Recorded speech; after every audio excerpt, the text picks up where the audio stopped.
Hoy quiero hablarles sobre algo que ocurrió recientemente en Atlanta, en una gran unión de oración cristiana.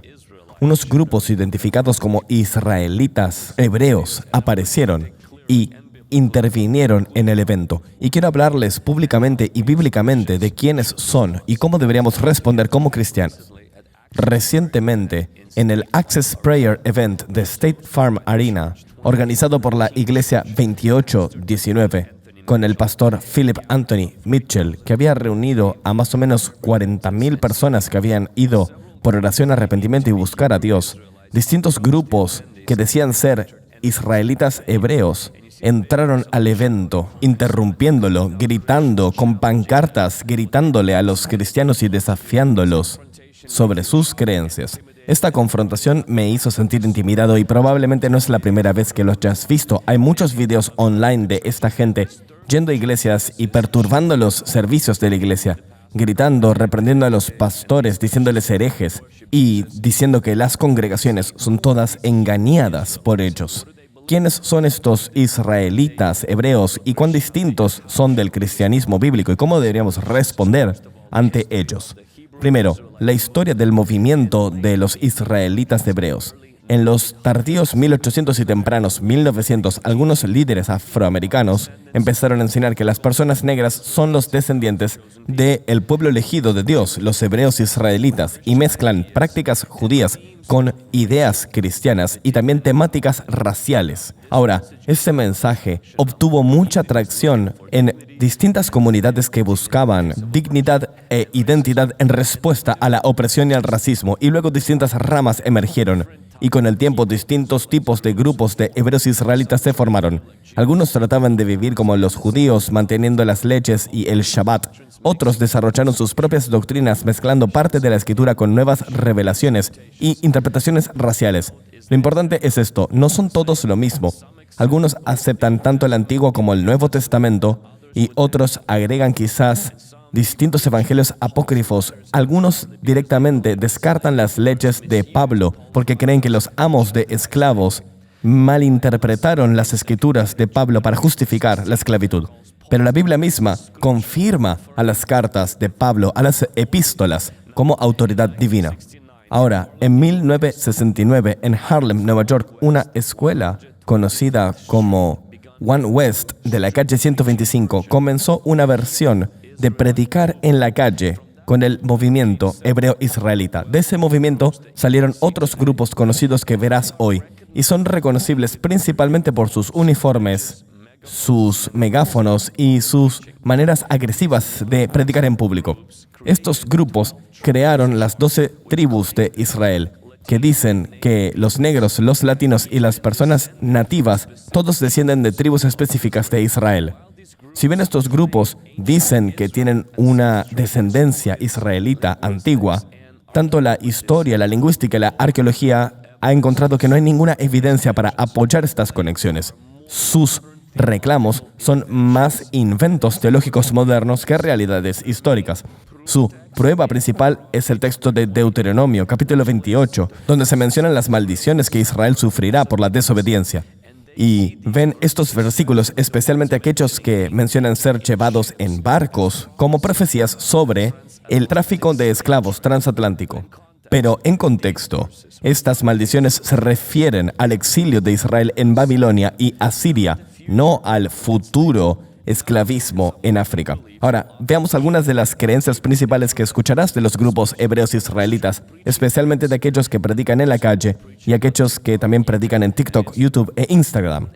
Primero es que dicen ser los verdaderos israelitas. Eso es lo que principalmente enseñan. Enseñan que los americanos negros, los latinos y los nativos americanos son realmente los descendientes del antiguo Israel, que los judíos modernos y otras naciones han robado esa identidad. Pero no hay ninguna evidencia arqueológica, histórica o genética para esto. La Biblia nos advierte a no construir nuestra fe sobre mitos y genealogías sin fin en el 1 Timoteo.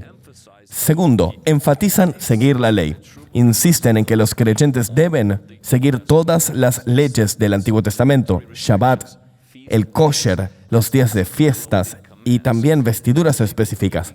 Creen que mantener estas leyes te hace ganar el favor de Dios. Pero la Biblia dice que somos salvados por la gracia a través de la fe, no por obras, en Efesios 2, 8, 9. Obedecemos a Dios no para ganar la salvación, sino porque ya la tenemos a través de Cristo. Tercero, rechazan la Trinidad. La mayoría de estos grupos niegan la Trinidad. Creen que Jesús es el Mesías, pero no Dios en la carne. Pero las Escrituras son claras. En el principio ya existía la palabra.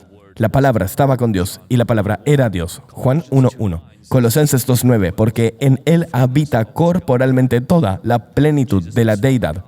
Jesús es completamente Dios y hombre. Cualquier otra cosa es herejía.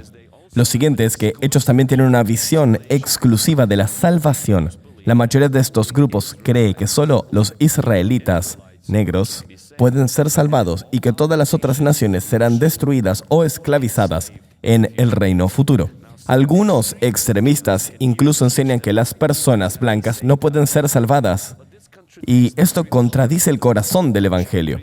Juan 3:16, porque Dios tanto amó al mundo que dio a su Hijo unigénito para que todo el que cree en Él no se pierda, sino que tenga vida eterna. Es decir, los blancos, los negros, jóvenes, los viejos, no importa la nacionalidad, quien sea que crea en Él será salvado. Apocalipsis 7:9 dice, después de esto vi aparecer una gran multitud compuesta de todas las naciones, tribus, pueblos y lenguas. La salvación no se trata de etnicidad, se trata de tu fe en Jesucristo. La siguiente creencia que tienen es que usan la tabla de las 12 tribus. Dicen que las etnicidades modernas se pueden comparar con las tribus de Israel. Por ejemplo, los africanos americanos son Judea, y así los puertorricanos son los levíticos, y etc. Esta tabla se inventó en el siglo XX, no se menciona en ningún lado de las Escrituras y no está basada en la historia. La siguiente creencia que tienen es que a veces enseñan la poligamia y la reencarnación. Digo a veces, algunos grupos que permiten poligamia y también enseñan que las personas reencarnan para cumplir sus destinos. La mayoría de estas enseñanzas contradicen a la Biblia. Jesús dice que Dios hizo a un hombre y una mujer. Y Hebreos 9:27 dice que una vez que morimos enfrentaremos el juicio. No hay volver a la tierra por reencarnación. También tienen su estilo de prédica callejera. Algunos de ellos son conocidos por sus agresivas confrontaciones públicas, especialmente contra cristianos y judíos. Su tono es muchas veces hostil, no humilde. Aunque sus motivos puedan ser buenos, el espíritu detrás de esto no es el espíritu de Cristo que nos llama a hablar la verdad en amor. Ahora, ¿cómo nosotros, los cristianos creyentes en la Biblia, llenos del espíritu, nos diferenciamos de las visiones de estos hebreos negros israelitas? Bueno, nosotros creemos en la Trinidad, un Dios en 3 personas. Creemos en la salvación por gracia a través de la fe. Nadie puede ganarse la salvación. También creemos que la ley revela nuestra necesidad de gracia, pero es realmente la gracia lo que nos redime. También creemos que la familia de Dios incluye a toda nación. El cristianismo no es algo exclusivo del hombre blanco. La Biblia está llena de personas africanas o de Medio Oriente, como por ejemplo la esposa de Moisés o Simón de Sirena. También el eunuco etíope que fue salvado en el libro de Hechos, capítulo 8. El plan de Dios siempre incluyó a todas las naciones. Somos una familia en Cristo, no dividida por color ni cultura. No perdemos nuestro color ni cultura, pero somos unos en Jesús. Todos sangramos rojo. También se nos llama a caminar en el fruto del Espíritu Santo. La verdadera fe se muestra a través del amor, la paciencia y la gentileza, no el enojo y los gritos. Gálatas 5:22 y 23 nos recuerda que el Espíritu se demuestra a través de la alegría, la paz y el autocontrol. Reflejamos a Cristo claramente cuando respondemos con gracia bajo presión. Y como cristianos creemos en una vida y luego en el juicio. No hay reencarnación o una segunda chance después de la muerte. Y nuestro foco es la cruz. Nuestra identidad no es la política, no es la raza ni el color de nuestra piel, ni siquiera nuestro linaje étnico. Nuestra identidad es Jesús. 2 Corintios 5:17 dice, de modo que si alguno está en Cristo, es una nueva creación. Y no dice, si alguno es negro, es africano, es latino. No, si está en Cristo, ya tiene por esto el perdón, el propósito y la unidad. ¿Cómo respondemos cuando algo así ocurre en nuestra propia reunión? Cuando momentos como la interrupción que hubo en Atlanta ocurren. Algunas cosas que debemos tener en mente es mantenernos siempre en oración y tranquilidad, no enojarnos ni ponernos a la defensiva. Orar, respirar y recordar que nosotros representamos a Jesús, no a nuestro orgullo. Un espíritu calmo es mucho más fuerte que una discusión a los gritos. No debatimos en la puerta. Las discusiones públicas rara vez cambian corazones.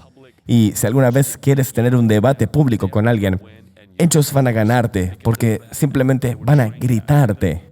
Esa es su estrategia. Son muy buenos en enojarse y gritar, y es probablemente que sean mejor que tú en esto. Proverbios 26:4 nos advierte de no ser arrastrados a debates tontos. Debemos tener nuestras reuniones enfocadas en Cristo, no en otras personas que tratan de meterse en nuestras iglesias.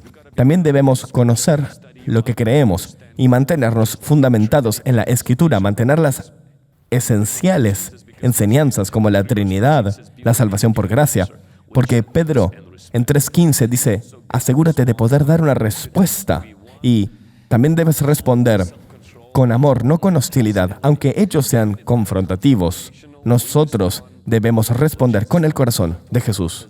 Romanos 12:21 dice que no nos sobrepongamos por el mal, sino que sobrepongamos al mal con bien. Debemos proteger nuestra reunión. Tenemos que tener estructura y asistentes y seguridad listos para redirigir cualquier interrupción. Tenemos que mantener a nuestro ambiente como algo pacífico, porque así es donde Dios se mueve. Creo que toda iglesia tiene que tener alguna clase de seguridad para proteger a la gente al lugar de Dios y la presencia de Dios. Y tú dirás, ¿la presencia de Dios no necesita protección? Bueno, a ver, sí. Si alguien entra y empieza a hacer algo que realmente disturbe la reunión, entonces sí puede verse mitigada o limitada la manifestación de la presencia de Dios. Por último, debemos mantener los ojos en Jesús. Nuestro trabajo no es pelear con cada voz falsa, sino en vivir por Jesús. Debemos elevar a Jesús, no a nosotros mismos. A veces, como la luz, no deberíamos luchar con la oscuridad, simplemente brillar, no tener miedo, no odiar, pero también mantenernos informados y basados para responder como Jesús. Seamos personas de verdad, de gracia y de amor, no personas de reacciones de odio, de violencia y orgullo. Espero que esto te haya traído claridad sobre este movimiento. Estoy seguro de que probablemente hayas visto videos en TikTok y probablemente veas más cuando pase el tiempo. Y las cosas hoy pasan muy rápido como cristiano y debes basarte en la verdad de Dios. Gracias por ver y hasta la próxima. El avivamiento no es solamente una sensación, es una acción. A través de nuestro ministerio, el avivamiento se ve así. Alcanzamos a más de 280 millones de personas a través de nuestros 3 canales de YouTube. Y más de 2 millones de planes de lectura bíblica se han completado. Se han empoderado misioneros al llevar el evangelio a los lugares más oscuros del mundo. El avivamiento se ve como construir refugios en los Amazonas, alimentar a los hambrientos en Myanmar, discipular estudiantes en todo el mundo gratis. Si Dios está moviendo tu corazón, quiero invitarte a hacerte nuestro socio. Veamos almas salvadas, iglesias despertadas y naciones transformadas juntos. Cliquea en el link abajo y únete al movimiento del avivamiento hoy al volverte un socio de nuestro ministerio.